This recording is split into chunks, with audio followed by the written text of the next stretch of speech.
Railway स्टेशनवर general बोगीत घुसण्यासाठी आणि जागा मिळवण्यासाठी प्रवाशांची धडपड तुम्ही पाहिली असेल।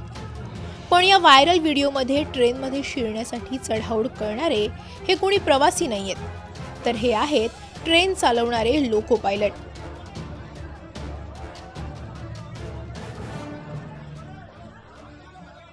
आग्रा ते उदयपूर दरम्यान वंदे भारत एक्सप्रेस चालवण्यासाठी लोको पायलट एकमेकांसोबत भांडताना दिसले।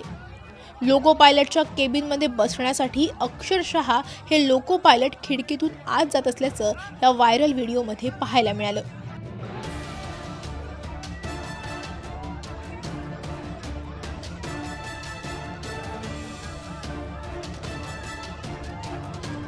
आत शिरल्यानंतर आतमध्ये बसलेल्या लोको पायलटला देखील बाहेर काढल्याचं या व्हिडिओत दिसतंय।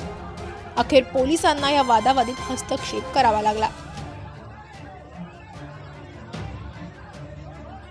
हा सगळा प्रकार पाहून प्रवासीही अवाक झालेत।